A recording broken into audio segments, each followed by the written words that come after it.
kusoo dhawaada caalamka qodobada wararkeena ugu waaweynna waxa ay kala yihiin aqalka sare ee Mareykanka ayaa su'aalo weydiinaya sarkaalka sirdoonka ugu sareeya ee dalkaasi Joe Biden ayaa sheegaya in ay tahay in Donald Trump lala xisaabtamo warbixin dheeraad ah iyo faallo ayaanu idinkaga haynaa warar kale caawana waxa kamid ah 40 sano ee uu siyaasadda ku jiray Jack Chirac wuxuu xiriir weyn la lahaa Afrika maanta ayuu geeriyooday isagoo 86 jir ah taariikh nololeedkiisa ayaanu idin haynaa warbixin cimilada ku aadan oo ay qaramada midooba soo saartay ayaa ka digaysa in jooga biyaha baduhu ay kordhayaan in ka badan intii hore loo saadaalinayay arrinta ayaa halis gelinaysa 100 milyan oo qof dooda khamiista ee caawana waxaanu ku eegi doonaa jahawareerka iyo hubanti la'aanta ka taagan siyaasadda UK ee ku aadan ka bixitaanka midowga Yurub kala soco BBC News Somali telefishinka raadiyaha online-ka iyo baraha bulshada halkani waa London caawa iyo caalamka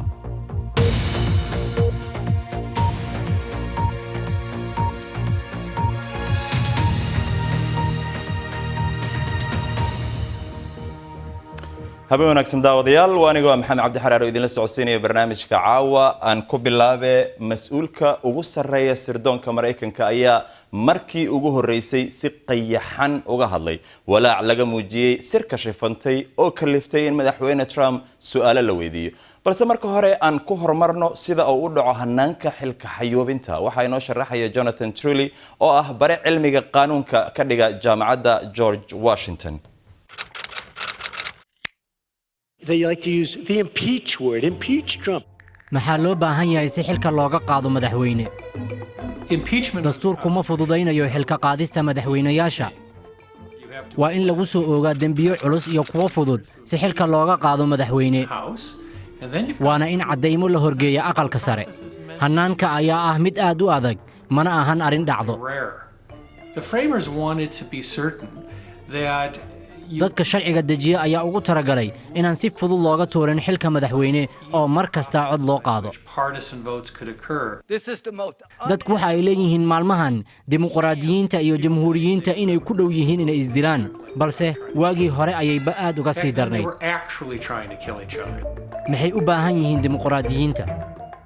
aqalka wakiilada keliya waxay u baahan yihiin aqlabiyad yar haddii ay dimuqraadiyiintu haystaan aqlabiyadda aqalka wakiilada xilka way ka tuuri karaan madaxweyne haddii ay ku helaan dembiyo waaweyn iyo kuwo fududba balse aqalka sare wuxuu u baahan yahay aqlabiyad ballaaran waana halka ay madaxweynayaashii hore ku fakadeen sidaana waxaa loogu waayay dembiga iyo qodobada la sheegay ma sahlanaan doonto in madaxweyne Trump dembi lagu caddeeyo aqalka sare gudihiisa halkaas oo ay xisbigiisu haystaan aqlabiyad aad u ballaaran horey ma u dhacday haddaba President Clinton stands impeached by the US House of Representatives. keliya laba madaxweyne ayaa xilka looga xayuubin gaaray labaduba way badbaadeen madaxweyne Nixonna isaga ayaa iscasilay intaan laga qaadin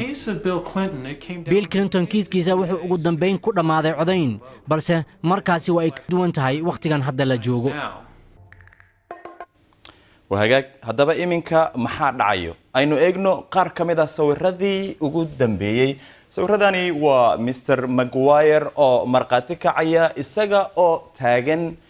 afaafka hore ee aqalka golaha sirdoonka in yar ka hor inta uusan bilaabin ayaa sirtii ka shifantay si buuxda loo soo bandhigay waxa lagu sheegay in ay ila dhowr ah ka heleen xog sheegaysa in madaxweynaha uu adeegsaday awoodiisa si uu gacan uga raadsado wadan shisheeye si uu u carqaladeeyo musharaxnimada madaxweyne ee Joe Biden ee 2020 haddaba dabcan dad badan ayaa ku eedeeyay in Joseph Maguire uu cabashada dib u dhigay dhowr toddobaad laakiin isagu waxa uu sheegay in aanu falin wax khalad ama sharci darro ah waxaan qadarinayaa in eedihii hore ee buuqa dhaliya ay suuragal tahay in iyadoo aan la eegayn in lagu kalsoonaan karo ama lagu qanci karo ay koongareeska ku qasbeen tallaabooyin degdeg ah in loo baahan yahay si kastaba anigu ma ogi wax dhacdo hore oo aad culus ah oo gaaray caqabadda intaan la eg ee hadda oo ay ka mid tahay mudnaanta laanta fulinta waxaan aaminsanahay in tan ay tahay arrin aan horay loo arag waxaan kaloo rumaysanahay in arrintan aan uga shaqeeyay si buuxda oo ah u hoggaansamidda sharciga waxaana iga go'an inaan taas sii wado mudane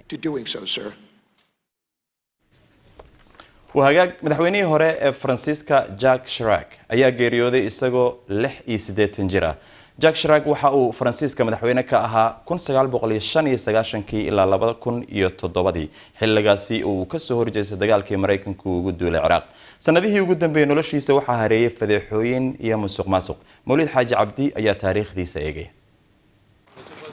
markii uu codka tirada badani ku guuleystay doorashadii madaxweyne 1995kii Jacques Chirac wuxuu u muuqday inuu astaan u yahay siyaasadda Faransiiska siyaasadda wuxuu ku dhex jiray in ka badan 40 sano dad badanna waxay u arkaan in uu ahaa Faransiiskii ugu saameynta badanaa xilligiisa madaxweyne Chirac waxa ku bilaabatay xaalad aad u kacsan wuxuu ka caraysiyay adduunka isagoo dib u bilaabay tijaabada hubka nuclearka Faransiiska ee badda Pacifica madaxweynaha ayaa ku adkaysanayay in nuclearka Faransiiska uu yahay qayb u muhiim ah amniga dalka isla markaasna ay tahay in la tijaabiyo waxtarkiisa laakiin waxa gudaha dalka Faransiiska ka jiray siyaasadda isa soo tiraysay doorashadii madaxweynenimada ee 2012kii codka xisbiga hanti wadaagga ayaa hoos u dhacay Chirac ayaa ugu dambeyntii burburiyay Le Pen laakiin astaamaha digniinta ee siyaasadda Faransiiska waxay ahayd mid cad heerka shaqala'aanta ee sirrisay kala qaybsanaan baahsan oo ka jirtay dhanka soo galootiga iyo hubanti la'aan ka jirtay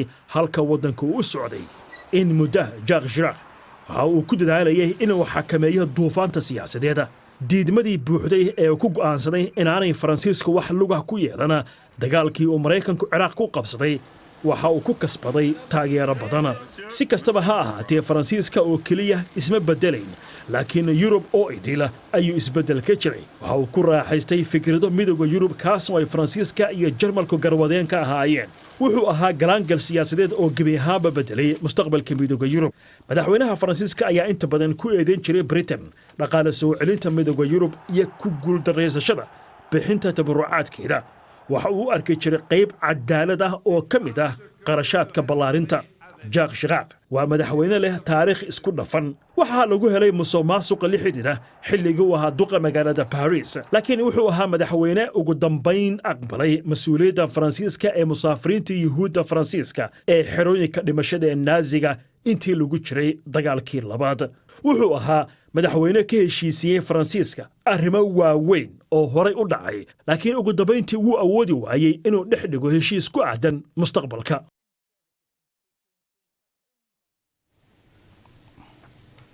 وهاجاج بلا مركن هدي أنه يجنو قضبة كلا يكجرا ورك عاوة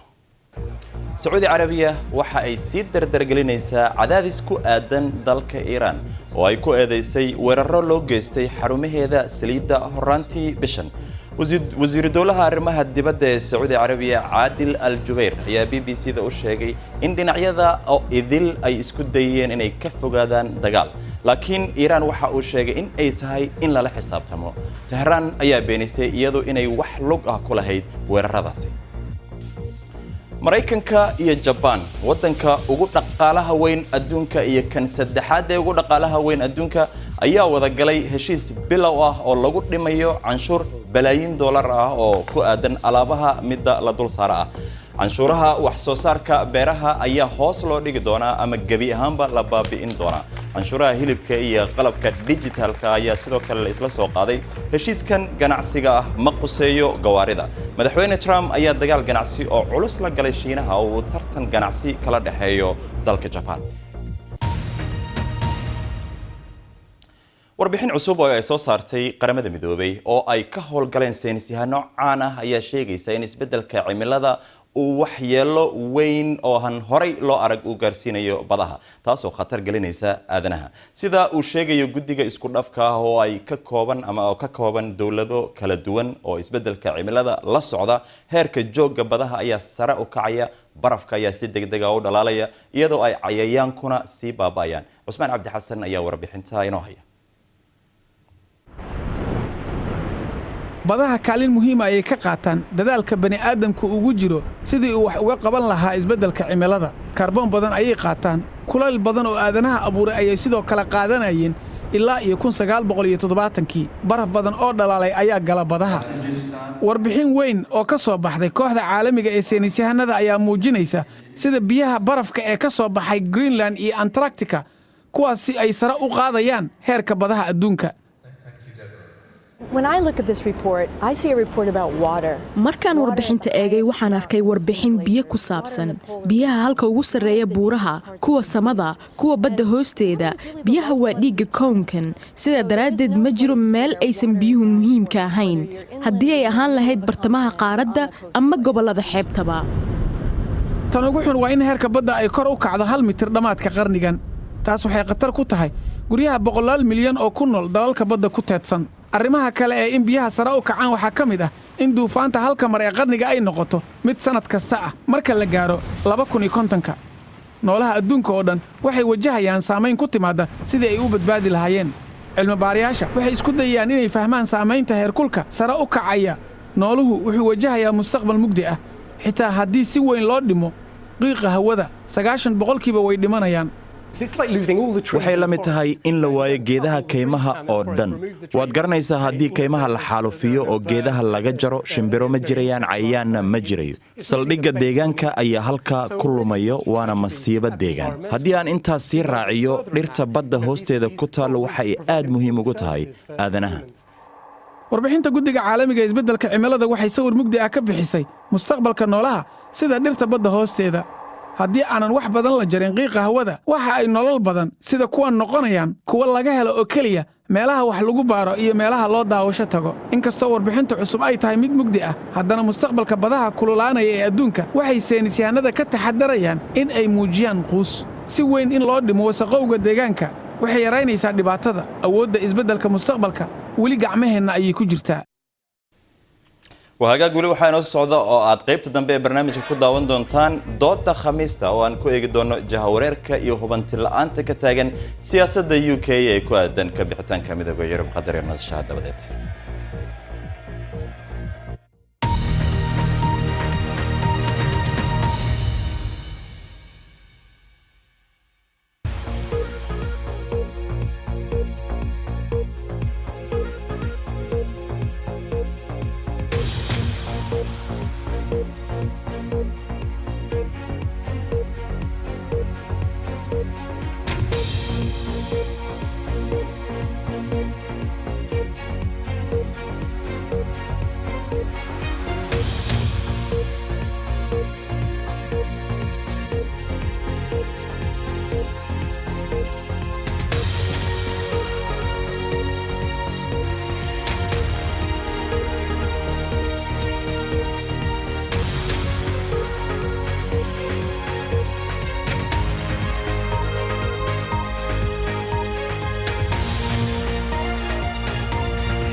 weli waxaad daawanaysaan caawi caalamka aniga waa maxamed cabdi xaraare balaadan xasuusiyo qodobada caawa wararkeena ugu waaweyn aqalka sare ee Mareykanka ayaa su'aalo weydiinaya sarkaalka sirdoonka ugu sareeya ee dalkaasi Joe Biden ayaa sheegay inay tahay in Donald Trump lala xisaabtamo 40 sano ee uu siyaasadda ku jiray Jack Chirac wuxuu xiriir weyn la lahaa Afrika maanta ayuu geeriyooday isagoo 86 jir ah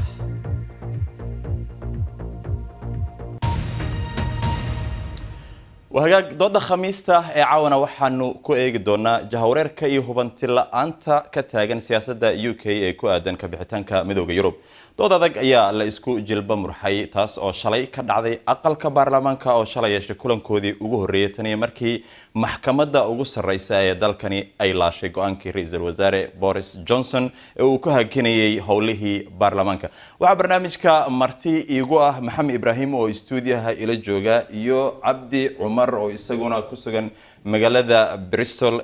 دالكن labadoodaba waxa ay falanqeeyaan siyaasadda dalkan soo dhawaada labadiina waa mahadsantiin anaga aqbasheen ka qaybgalka barnaamijkan aan ku hormaro maxamed sida aan ognahay waa la is haystaa siyaasaduna waa wada cakiran tahay dalkan halkuu ku socdaa horta waa su'aal aad iyo aad u qaaliya horta sharaf bay tahay stuudiogana oo 10 jir animi maantana anigoo 37 ayaan ku soo noqday marka horta sharaf bay tahay BBC ta ku xigta waxa weeyaan horta waxaa su'aasha ka horeysa saddex qodob dalkan muxuu madax isku jiraa maxaa la isku haystaa marka horta ta ugu horeysa waa identity ma European boundnay mise Ingiriis amaba United Kingdom British ama Europe baan nahay identity baa la isku haysaa crisis baa jirta oo identity ta ku xigtaana waxa weeyaan dhaqaale group business koodu ka xumaan doono oo dhaqaaluhu hoos u dhici doono oo Europe market ku leh oo ka warwarsan iyo group raba in Europe laga soo baxo sharciyadooda sidoo dhaqaalahoodu kor u kaco oo social rights xuquuqda bini'aadanka la siiyay ee European-ka la siiyay si looga soo baxo dadku way garanayaan European Directive 48 hour ka leeyahay kale maternity goal kale waxaas Europe ka yimaadeen ta saddexaad waxa weeyaan arrin siyaasad oo democracy oo crisis bay markaa abuurtay taas waxay abuurtay in baarlamaankii iyo ummadii la iska hor keeno inta markaa gudubta halkee loo socdaa dalka halkuu socdaa dalku wuxuu u socdaa siday u eg tahay inaan deal la keenin aanu boros deal ka keenin waa gartay cabdi cumar aan soo geliyo oo ku sugan magaalada Bristol cabdi Boris Johnson waxaa loogu baaqayaa inuu iscasilo isaguse wuxuu door bidayaa in doorasho la dhigo ama codka kalsoonida loo qaado maxaad is leedahay mucaaradku way uga gaabinayaan ama way uga baaqsanayaan inay doorasho galaan horta salaamu calaykum dhamaantiin baad baan salaamaya mucaaradka runtii way cadeeyeen Borisna waxay hordhigeen waxay ka baqayaan oo kaliya in uu bilaa heshiis ka baxo Europe marka waxay leeyihiin waa inaad kordhin doontaa heshiiskii waagi dhaweyd sharciga soo saareen Labour ku keenay waliba bill loo bixiyay marka waxay leeyihiin maalinta doonto qabso laakiin waa inaad 31 October kadib ayuu noqonayaa isaguna wuxuu ka baqayaa wuxuu leeyahay dabin bay dhigeen marka waa kan ilaa shalay ku goodinayay oo laha doorashaha la galo doorashaha la keeno doorashaha la galo marka taa ayaa keentay inay dhibaato weyn ku abuurto iminka hadii la eego horta dhaqankiisii shalay iyo sidoo u dhaqmiyay waxay cadeynaysaa tahay in uu doonayo in uu isagoo aan heshiis gelin oo ka baxo taas markaa warwar badan iyadana dadka ku haysa cabdi baarlamaanka sida ogta hore ayuu u cadeeyay in dib loo dhigo waa buundooyin fara badan iyo isbaarooyin fara badanna way u dhigeen sidee ku dhici kartaa inuu uga baxo heshiis la'aan Europe waxa uu leeyahay hadii imika laba mid way dhici kartaa hadii la gaaro waqtiga iyadoo aan wax heshiis la gaarin waxa weeyaan waa automatic taasina Europe ma doonayso dadka kale ma doonayaan ta uu doonayay isagu waxa weeye in uu laalo gabigeedaba uu meesha ka saaro heshiiskan uu ignore gareeyaa laga baqaya marka laakiin waxa uu leeyahay waxa aan ka keenayaa 17 iyo 18 bisha waxa dhacaya kulankii Europe midowga Europe taas uu doonaya marka wuxuu leeyahay waxba aan ka keeni karaa anigu hadii wax ka keeni waayo dealkan uu soo dhigana meesha ma shaqeynayo waayo waxa la isku haystaa wali waa customerskana wuxuu soo dhigay proposalkan ay keeneen waa mid aan u cuntamin cidna runtii oo ah wali lama arag meel uu ka shaqeeyo xuduud aan la arkaynin oo uu leeyahay technology aan isticmaalaya taas caqabado ah marka ta laga baqayaa ninkan waa nin mayal adag dabeecadiisii shalayna runtii waxay cadeysay iyo sidoo u dhaqmayay luqadii uu isticmaalayay waxay cadeysay in uu doonayo inuu ka baxo sharci heshiis la'aan هي محمد أنا إماد محمد بوريس جونسون وحول كل مقول دروين فربضن أنت يريد وجوجي حفيز كان ما لقي هذا إنه نقضى رئيس الوزراء ووقت جاي رأي ذلك الصومالي إما كسر حساب توسع تو بديه because ميل عضق بوس دقي أو وحجري أما وان دمندونا أما يروان كبحينا waxa been wuxuu ka dhawaajiyay abdi been sharci oo been act bala soo saaray oo uu ku qasban yahay inuu 3 bilood oo kordhisto oo la codsado extension marka waxa is dhaafsan do or die uu leeyahay ma waan dhimanaya ama waan ka baxaynaa iyo 3 bilood ee qasab ku haba is dhaafsan marka waxa iman doonta situation oo deal oo degdega oo Israel ka soo saxo oo arinta Northern Ireland meel iska dhigo sidoo isagu isu badbaadiyo taas laga cabsanaya marka taasna Ireland bay dhibaato ka keeni baarlamaankuna ma ansixinaya taas cabdi aan weydiyo Ireland saameyn inta laga ku yeelan doonto haduu sida Maxamed sheegay noqoto saameyn aad u weynayay ay ku leedahay runtii maanta waxa la soo saaray waxa la daabacay warbixin ka hadlaysay dhaqaalaha Ireland hadii ay ka baxaan iyagoo aan wax heshiis la gelin dhaqaalaha Irish wuxuu ku jira khatar weyn waliba inuu dhaqaaqo burbur ku dhaco oo marka waxa laga codsanayay waliba prime ministerka ra'iisul wasaarahooda inuu dhaqaale kabida siiyo marka taasi khatar bay ku tahay midda kale waxa laga baqayaa haduu saa kaga baxo in xuduudkii uu dib u soo noqdo adka waxa baabaayo kale Good Friday Agreement-kii marka halka caqabada weyn ka taagan tahay Europe-na waxay doonaysaa in aanu marna burburin Good Friday Agreement-kii Good Friday Agreement maxaa la jeedaa haddii aad fahamsiiso daawadayaasha okay Good Friday Agreement waxa weeyaan waa heshiiskii lagu xaliyay caqabadihii muddada dheer ka taagnaa xuduudka Ireland